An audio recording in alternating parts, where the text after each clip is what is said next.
Bien, nous allons faire la résolution de l'exercice.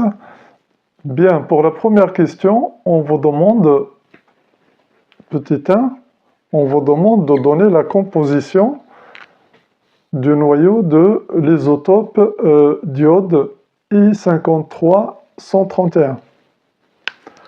Donc,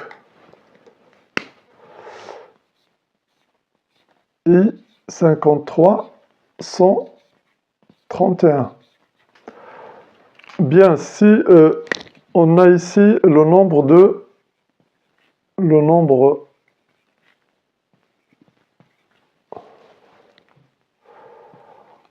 nucléons égal à c'est A 131 nucléons, voilà. Nombre de protons,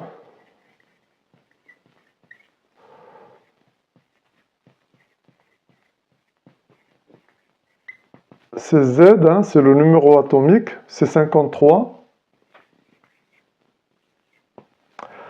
Et enfin, le nombre de neutrons.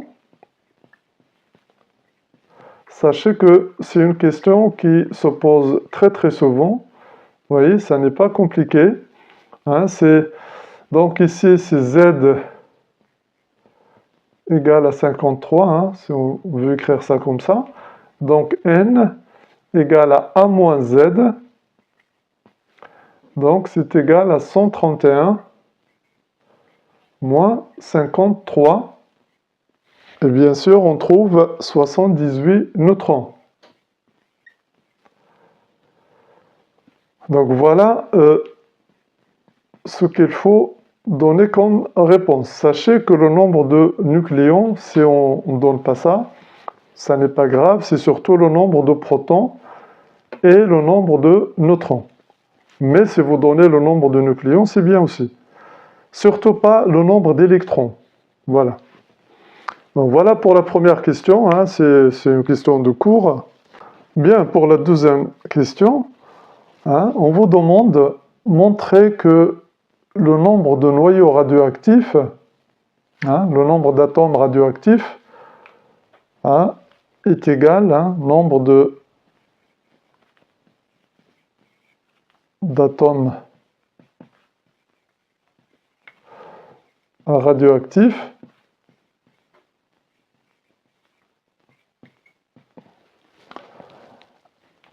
est égal à 4,60 10 puissance 15 atomes. Bien sûr, on peut parler aussi de noyaux dans ce cas-là. Vous voyez les noyaux radioactifs, et on a 4,70 puissance 15 noyaux. D'accord? Donc, on a cette question-là, et la masse qu'on vous a donnée, c'était M égale à 1,00 microgrammes. Bien, ce nombre-là, on va l'appeler, bien sûr, on va l'appeler N0 dans la suite de l'exercice. C'est ce qui est donné dans la question. Bien, comment faire ça? Sachez qu'on vous donne le nombre d'Avogadro. Hein? Nombre d'Avogadro, je vais le noter comme ça. Na. Et les données 6,02 10 puissance 23 mol moins 1. Sachez que l'unité de ça, c'est mol moins 1. Bien, pour répondre à cette question, nous allons partir d'une relation très très simple, que vous connaissez vraiment déjà. Hein. C'est petit m égale, c'est-à-dire la masse d'un échantillon est égale au nombre de moles fois sa masse molaire. Vous voyez?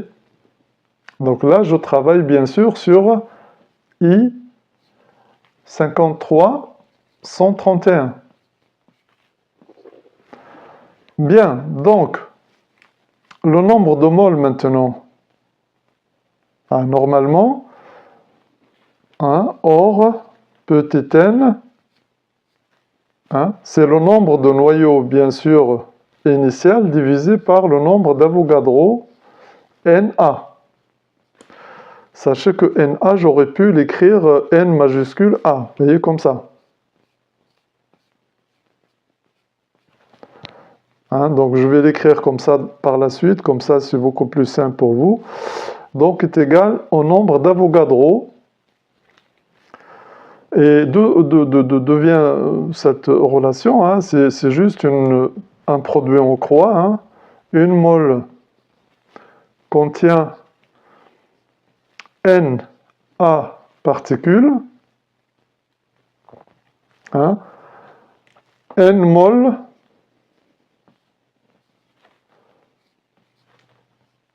qui correspond à N0. Vous voyez? Donc, N égale à N0 fois 1. Ça veut dire N0 divisé par Na. Vous voyez? Parce que dans une mole, on a 6,02, 10, 23 particules. Vous voyez? Bien, maintenant qu'on a cette relation et celle-là, le problème est terminé. C'est-à-dire que je vais le mettre en rouge, M égale N0 sur N. Ça, c'est vraiment le travail qui pose problème, qui pose parfois problème, mais sachez qu'il est très très simple. Une fois que vous le faites là, c'est toujours répétitif. Vous voyez là, si vous comprenez un petit peu cette relation, c'est là, et puis ce que je vais écrire, c'est bon. Donc, qu'est-ce qu'on cherche? On cherche N0. Donc, N0, on peut isoler N0, donc est égal à la masse fois le nombre d'Avogadro divisé par la masse molaire. Ah, si on fait l'application numérique, donc N0 égale 1,00 fois 10 puissance moins 6, c'est la masse qu'on convertit en grammes, parce qu'elle est donnée en microgrammes, fois 6,02 fois 10 puissance 23. Ça, c'est le nombre d'Avogadro, divisé par la masse molaire, c'est 131. Vous voyez? Voilà, 131 grammes par mol. Eh bien, tout calcul fait, on trouve bien sûr le résultat qu'il nous donne, à savoir 4,60 fois 10 puissance 15, hein, soit atomes, soit noyaux, mais voilà, on vous demande des atomes, bah, c'est bien de donner ça. Donc voilà le résultat qui est donné, et regardez un peu les formules que j'ai utilisées. Hein. Sachez que ça, c'est grammes, ça, c'est mol, et ça, c'est grammes par mol. Donc, j'ai utilisé cette formule qui est là, hein, qui est classique, voilà, et j'ai utilisé cette formule-là, qui est importante aussi, et qui vient hein, de cette règle-là qui est là. Voilà pour la deuxième question.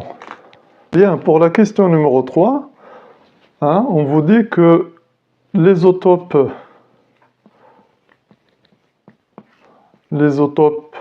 I 5331 est radioactif β-, est radioactif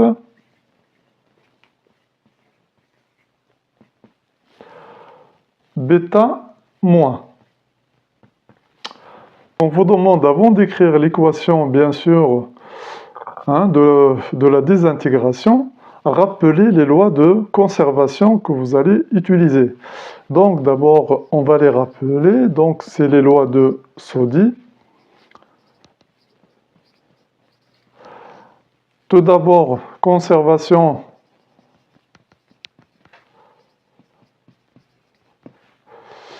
du nombre de nucléons.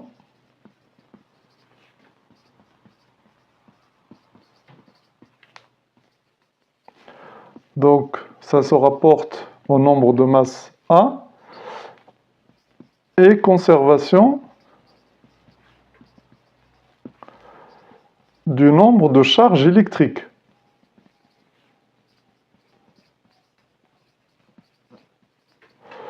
Charge électrique. Et ça se rapporte à Z. Voilà les lois qu'on va utiliser pour écrire l'équation de la désintégration.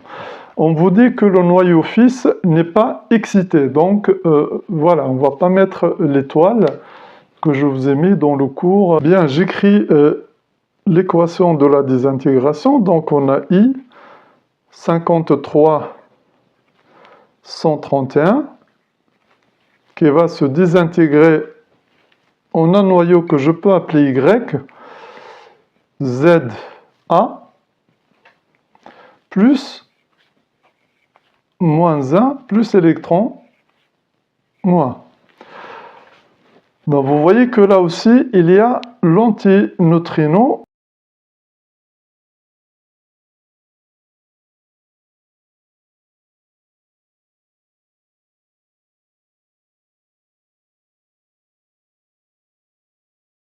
Hein? Donc on va se baser sur ça. Et donc on va écrire les lois de conservation. Vous voyez? Donc, d'abord, 53 égale Z moins 1. Donc ça va me donner Z égale à 54. Voilà la première information sur Z. Maintenant, j'ai 131 égale à A plus 0. Donc, A égale à 131. C'est comme ça qu'on trouve le noyau fils d'une désintégration quelconque. Maintenant que j'ai trouvé que Y, c'est 54 131. Alors, il doit correspondre à quoi dans la liste qu'on m'a donnée, hein, de noyaux, parce qu'on vous donne la liste. Donc, c'est le xénon, vous voyez, hein, c'est le xénon, parce que il a 54. Et tous les autres, ils n'ont pas 54. Donc, forcément, il a aussi 131, parce qu'on vous donne que les numéros atomiques dans l'exercice. Eh bien, vous prenez, bien sûr, 54, eh bien, c'est la bonne réponse. Donc, une fois qu'on a trouvé, bien sûr, le noyau fils, je peux maintenant écrire, hein, l'équation complète. I, donc I, ça va être 53 131, qui donne 131 plus moins 1, 0 moins, plus l'antineutrino. Donc voilà, sachez que ça, on peut l'écrire rapidement, mais je vous ai montré quand même deviennent les choses, parce que c'est ça qui est intéressant. Mais écrire l'équation rapidement, ça ne sert à rien, mais comprendre un peu la méthode pour y arriver, vous voyez. Donc vous voyez que les lois, vous savez, ce sont les lois qui m'ont permis de trouver Z et A. Vous voyez? Mais une fois qu'on a Z et A, ben après, il suffit de regarder dans le tableau périodique et vous trouvez l'atome qui correspond à ce noyau-là. Vous voyez? Donc voilà pour la question 3. Pour la question 4 maintenant, on vous donne T1,5, c'est-à-dire la période radioactive. On vous la donne, c'est 8,0 jours. Bon, pour la question 4.1, on vous demande de rappeler la loi de décroissance. Donc ça, c'est une question de cours. Sachez que c'est n de t égale à n0 exponentielle moins lambda t. Bien sûr que lambda, constante radioactive.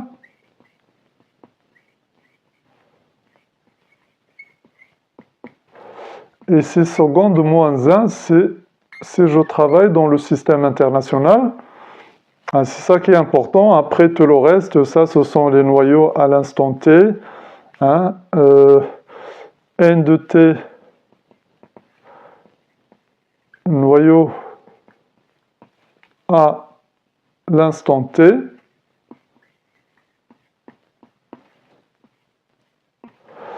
Et puis N0, c'est les noyaux, bien sûr, à l'instant T égale à 0.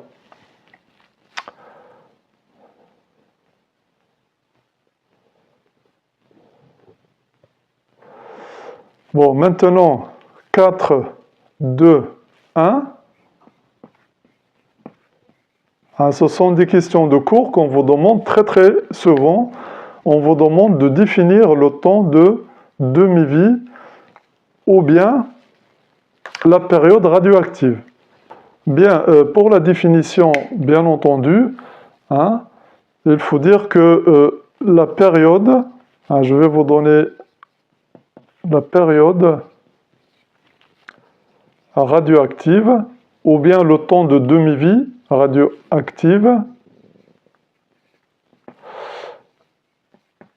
et la durée au bout de laquelle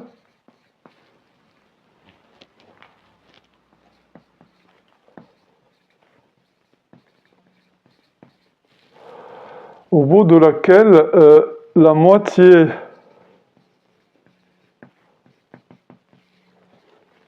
des noyaux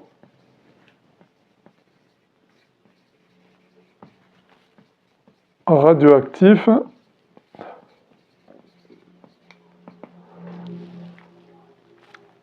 initialement présents, sachez que initialement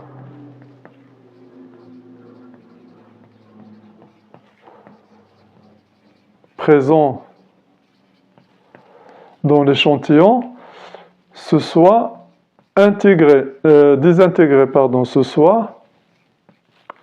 désintégré.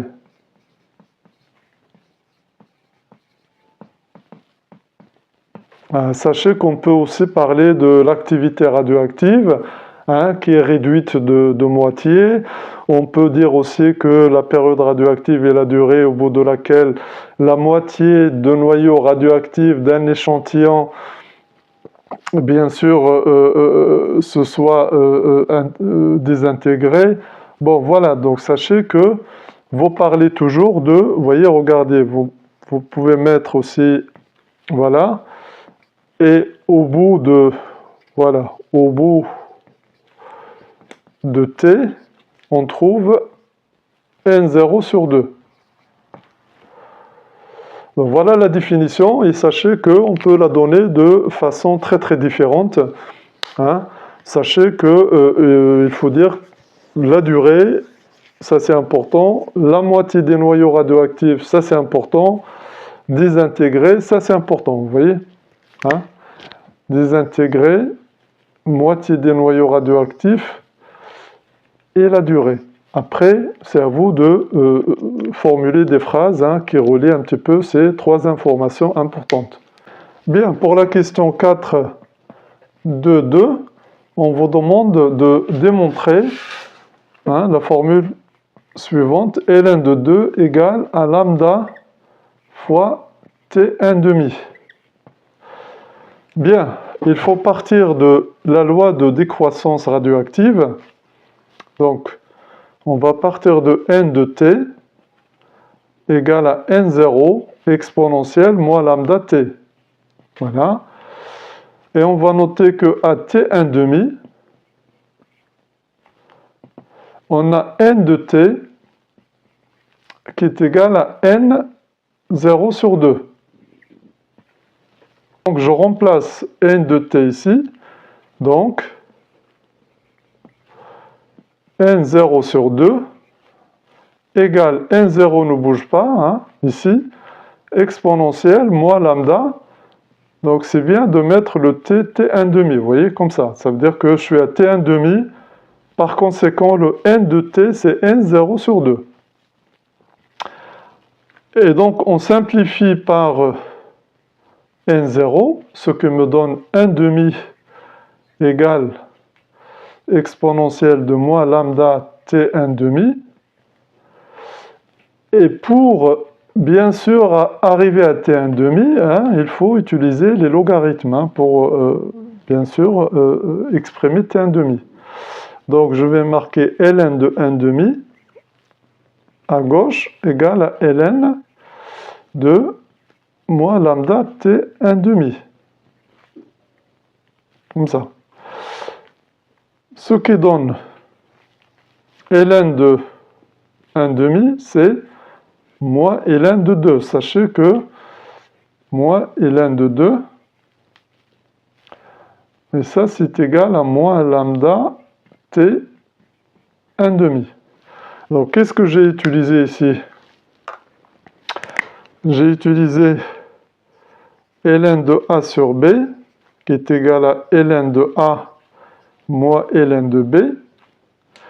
Et j'ai utilisé aussi ln de e puissance x, qui est égal à x. Donc là, ln de 1 demi, vous voyez que j'ai, c'est ln de 1 moins ln de 2, égal à moins ln de 2. Pourquoi? Parce que ln de 1, ça c'est égal à 0. Et bien entendu, je trouve ce qu'on me demande. Vous voyez, il suffit de simplifier par multiplier par moins 1 à gauche et multiplier par moins 1 à droite ou simplifier par moins 1. Voilà. Donc, ça donne ln de 2 égale à lambda fois t 1 demi. Vous voyez, donc ça donne directement ça. Et ça, c'est un petit rappel mathématique intéressant, bien entendu. Un rappel. Voilà pour la question 4.2.2. Vous voyez qu'il y a pas mal de questions de cours. C'est pour cela que le cours il est important à savoir, à comprendre et à apprendre. Parce que c'est avec le cours qu'on peut faire beaucoup d'exercices. Et sans le cours, on ne fait rien du tout. Donc voilà pour la question 4.2.2. Bien, voici le graphique. Sachez qu'à t égale à 0, j'ai n0. À t1 demi, ici pour t1 demi, j'ai n0 sur 2. Voilà. C'est-à-dire j'ai la moitié des noyaux radioactifs initialement présents. Maintenant, si je double le t1 demi, sachez que de là à là, j'aurai la moitié de ce qui reste. Donc ici, ça va être n0 sur 4. Vous voyez, n0 sur 2 divisé par 2, ça donne n0 sur 4. Maintenant, ce qui reste, il va être divisé par 2. Donc ici, 3t1 demi, c'est en ce point-là, vous voyez? Donc ici, je vais le marquer un peu vers là. Donc c'est n0 sur 8, vous voyez?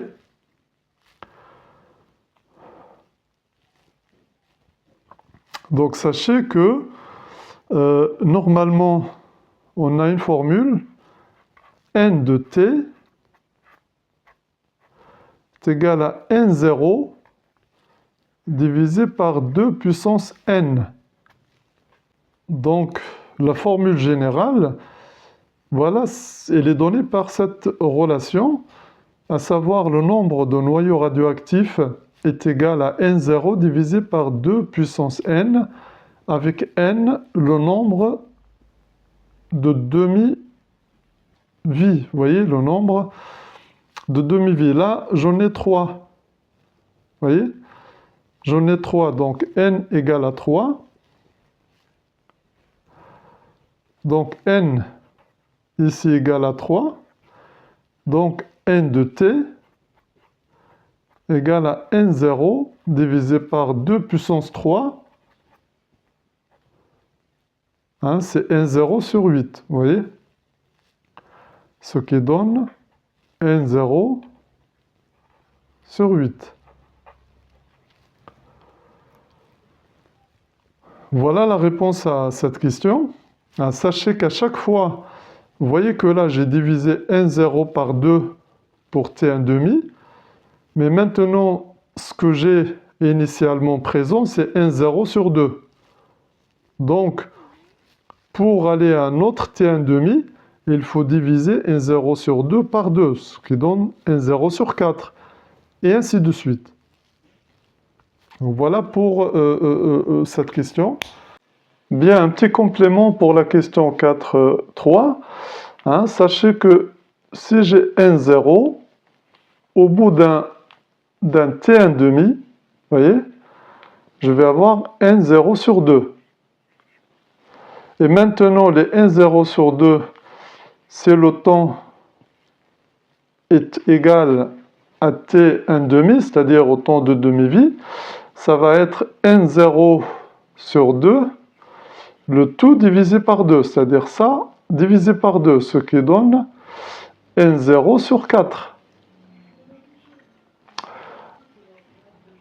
Et un autre t1,5, eh bien c'est n0 sur 4 qui est divisé par 2. Donc ça me donne n0 sur 8. Donc dans le cas général, comme je l'ai rappelé dans la question, donc dans le cas général, n de t égale à n0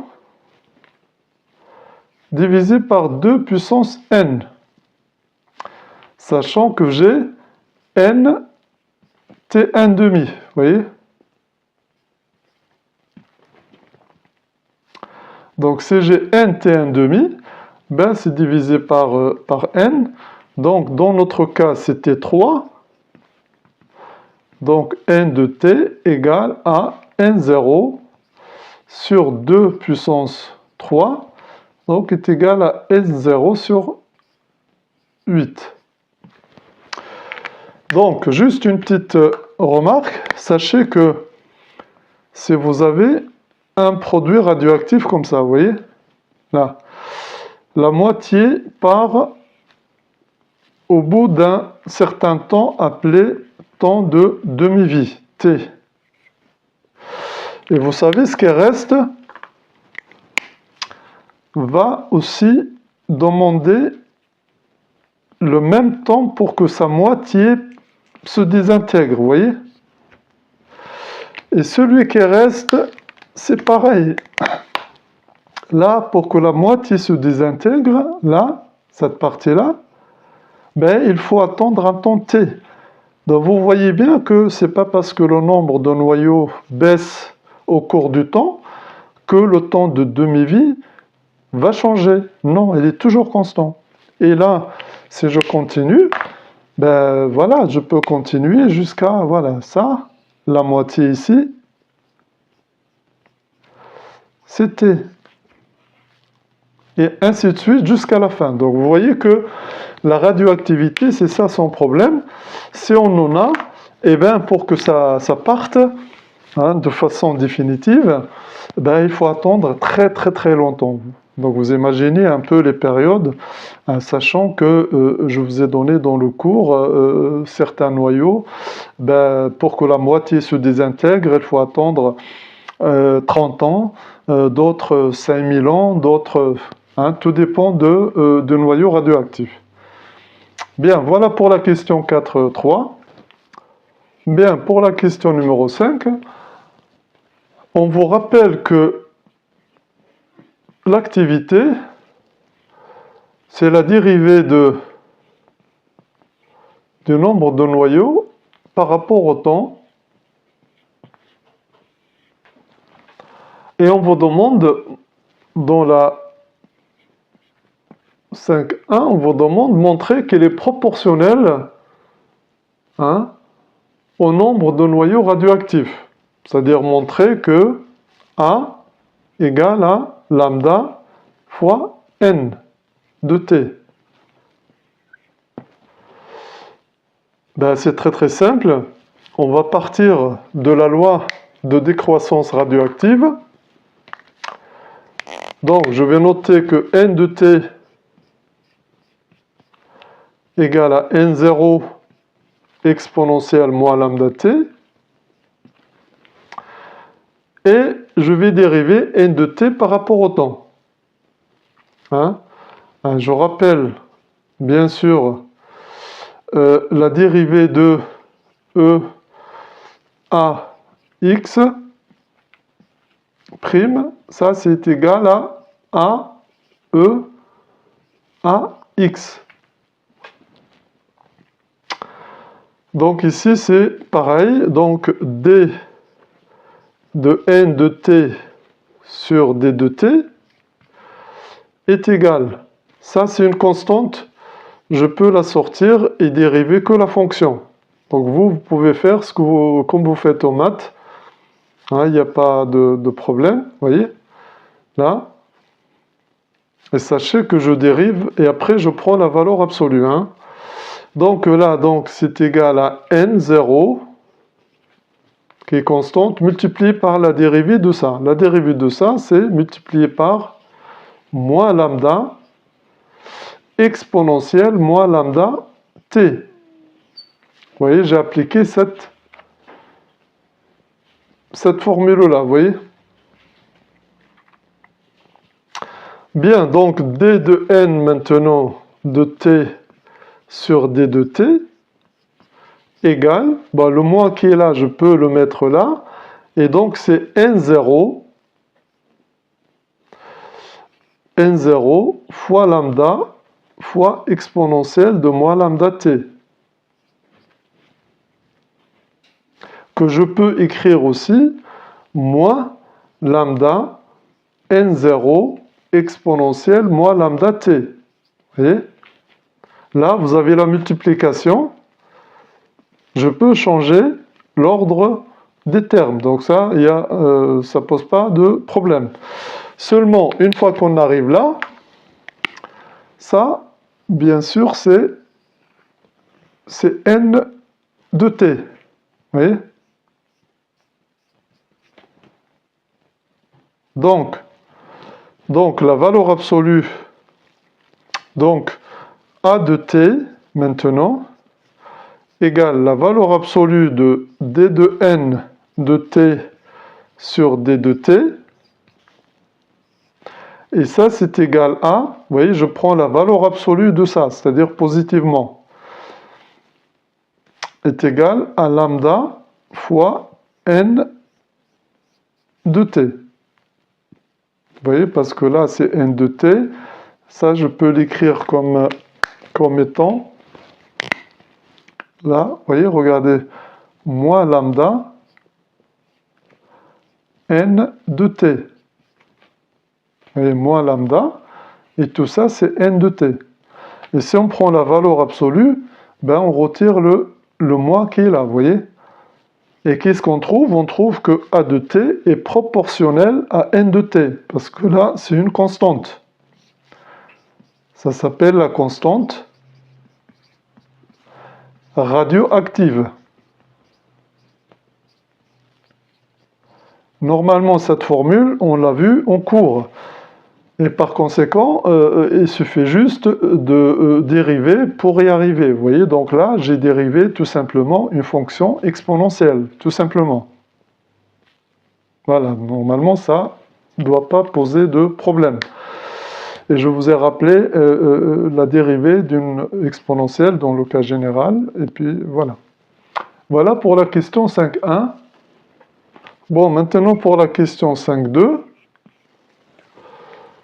On vous demande de déduire l'expression de A0 à l'origine de l'échantillon, à l'origine des dates, en fonction de N0 et de T1,5. Bien, pour la question 5.2, on vous dit, voilà, A0, c'est lambda fois n0, et on vous demande d'écrire A0 en fonction de n0 et de t1 demi.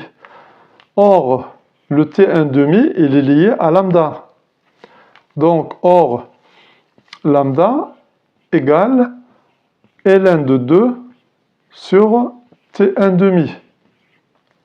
Donc, je remplace ça ici et j'aurai répondu à la question. Et donc, est égal à n0 fois ln de 2 sur t1 demi. Donc, voilà la réponse à la question 5.2. Ensuite, on vous demande bien entendu de calculer. Donc, sachez que n0, j'ai la valeur de n0. Donc, n0, on a trouvé que c'est 460 fois 10 puissance 15 sur... Voilà. Le t1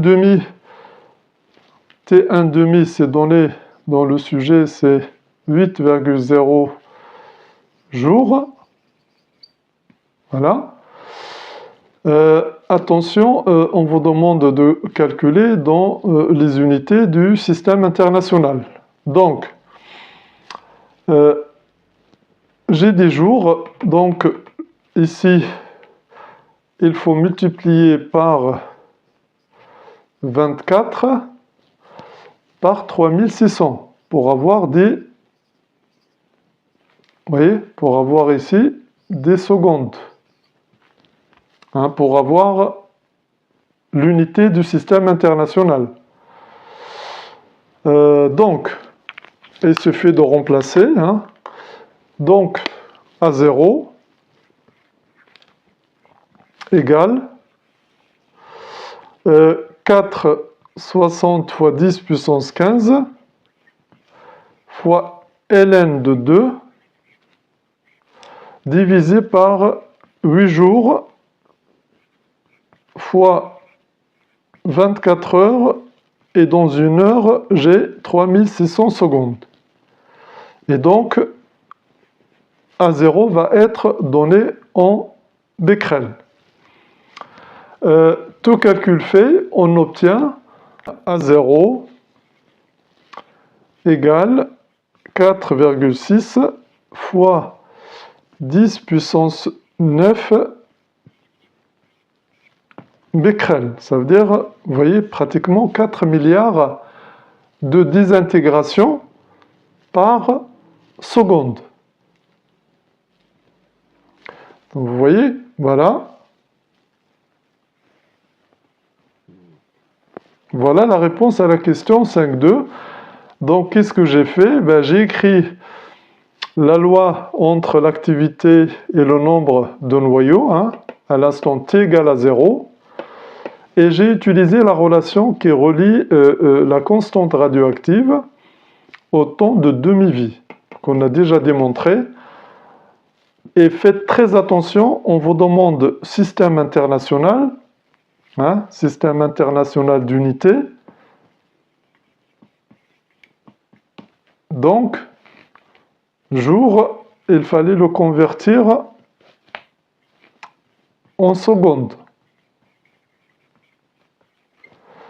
Vous voyez, donc si on avait gardé les jours, voilà, on n'aurait pas trouvé le bon résultat.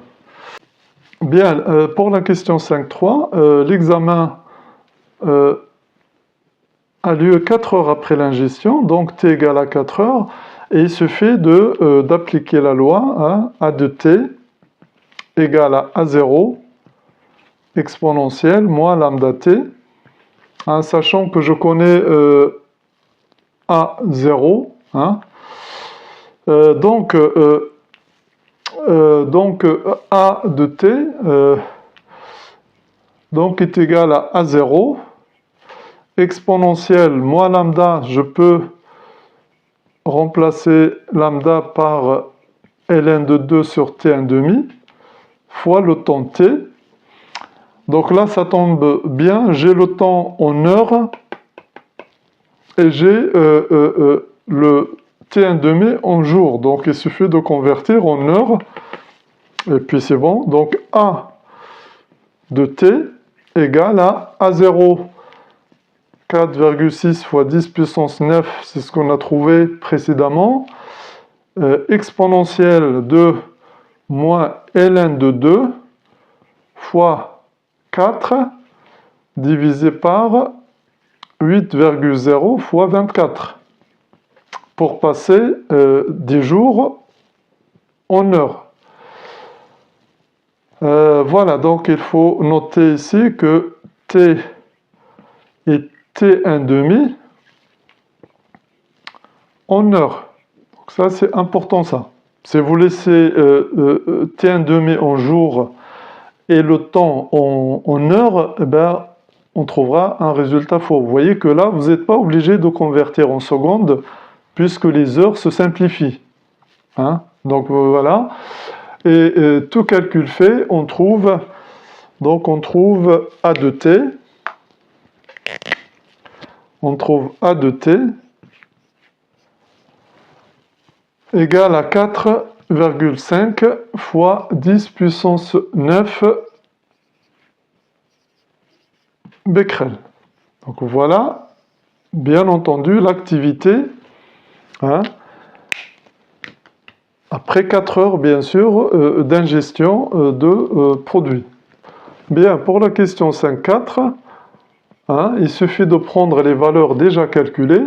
Donc, on a delta A sur A0, delta A en valeur absolue. Donc, ça va me donner A de t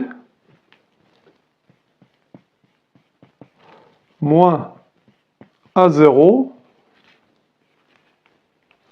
sur A0. Hein, ça ressemble à l'écart relatif. Vous voyez l'écart relatif qu'on utilise très très souvent. Donc, ça va donner, je prends la valeur absolue bien entendu, hein, c'est 4,5 10 puissance 9, c'est ce qu'on a trouvé, moins 4,6 fois 10 puissance 9, sur la valeur A0 qui est 4,6 fois 10 puissance 9. Donc là, ici, il n'y a rien à faire si ce n'est calculé. On trouve 0,021, soit 2,1%. Donc voilà pour ce calcul. Pour la question 6, on vous donne l'isotope 131. Donc vous avez I 53 131.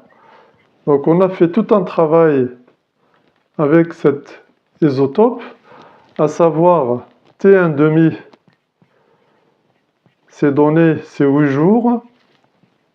Hein, 8 jours.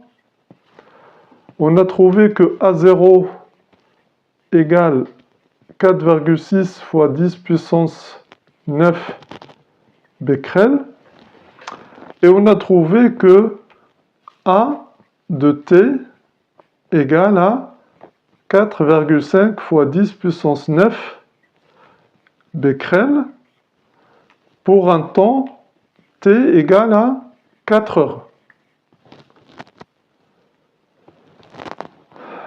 Hein, c'est-à-dire après 4 heures d'ingestion, bien sûr l'activité a baissé pour devenir égale à cette valeur. Voyez?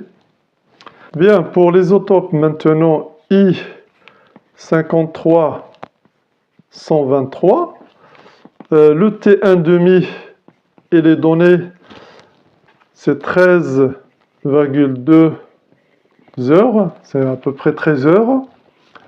On vous dit que A0 va être la même, hein, qu'avec l'autre isotope, voilà, 9 becquerel. Et on vous dit que A de t maintenant, pour arriver à A de t égale à 4,5 fois 10 puissance 9 becquerel, est-ce que le temps va être 4 heures? Est-ce que c'est supérieur à 4 heures ou inférieur à 4 heures, vous voyez? Voilà, c'est ça la question qui est posée. Bien, pour répondre à cette question, on vous demande de faire une réponse avec un graphique. On va d'abord faire avec le calcul. Sachez que on connaît la relation ou bien la fonction mathématique a de t égale à a0 exponentielle moins lambda t. Hein, sachez que c'est le t qu'on cherche. Donc t égale à combien d'heures? Il suffit de remplacer a de t, donc c'est la valeur à laquelle on cherche à arriver, donc c'est 4,5 fois 10 puissance 9, égale a0 et les données, donc c'est 4,6 fois 10 puissance 9, multiplié par l'exponentielle, moins lambda, c'est moins ln de 2 sur t1 demi, fois t. Donc, ça nous donne quoi? Ça nous donne 4,5 sur 4,6. Si je divise ça par ça. Et ça va me donner exponentielle de moins ln de 2 fois t sur t1 demi. Bien, j'utilise le logarithme. Hein. Donc, ln de 4,5 sur 4,6 égale exponentielle, donc ln de exponentielle de moins ln fois t sur t1 demi, voilà, et ça me donne ln de 4,5 sur 4,6 égale à moins, ici c'est ln de 2, voilà, moins ln de 2 fois t sur t1 demi. Vous voyez, donc j'ai utilisé le logarithme hein, pour isoler le temps t. Donc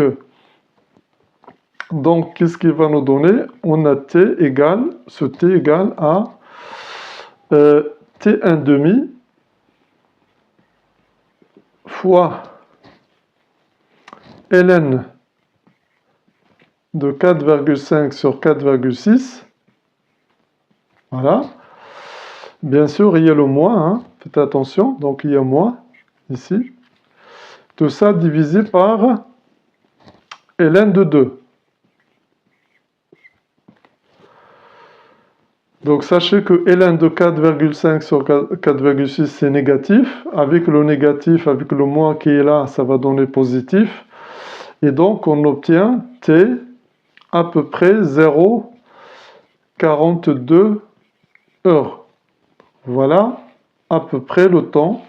Donc c'est un temps très inférieur hein, au temps qui était donné pour l'iode 131. Donc ça c'est par le calcul hein, qu'on trouve ça. Allons essayer de répondre graphiquement à la question. Bien, voici le graphique. Hein, en bleu, c'est la décroissance de l'iode 131 et en vert, c'est la décroissance de l'iode 123. Donc sachez que le T1 demi de I 53 123 est inférieur à T1 demi de I 53 131. Vous voyez? Donc ça, c'est donné dans l'énoncé. Donc la décroissance, bien entendu, de l'activité, hein, à partir de A0, va être beaucoup plus rapide. Vous voyez, ça c'est A0, va être plus rapide que celle de l'iode 131. Bon, par conséquent, bien sûr que pour arriver à A égale à 4,5 fois 10 puissance 9 becquerel, ben, il faut un temps inférieur à 4 heures. Voyez, donc il faut une durée plus faible qu'avec l'isotopes 131. Donc vous voyez que si j'ai une activité ici, hein, je vais noter A de T ici, donc vous voyez bien que le temps qui correspond bien sûr à l'obtention de cette activité par la courbe verte, c'est ici, hein, et par la courbe bleue, c'est ici. Donc vous voyez que la décroissance, elle est beaucoup plus rapide avec un temps de demi-vie plus court, ce qui est normal, ce qui est logique d'ailleurs. Hein. D'accord? Donc voilà la réponse à la question 6 par calcul et graphiquement. Bon, graphiquement, il suffit juste de tracer les deux courbes, bleues et vertes, et dire que, bien entendu, la décroissance de l'activité, hein, elle est plus rapide avec la courbe verte qu'avec la courbe bleue. Et par conséquent, pour arriver à cette valeur-là, ben, il faut un temps inférieur à 4 heures, chose qu'il a fallu pour l'isotopes 131. Donc voilà, c'est la fin de l'exercice. Bon courage et à la prochaine.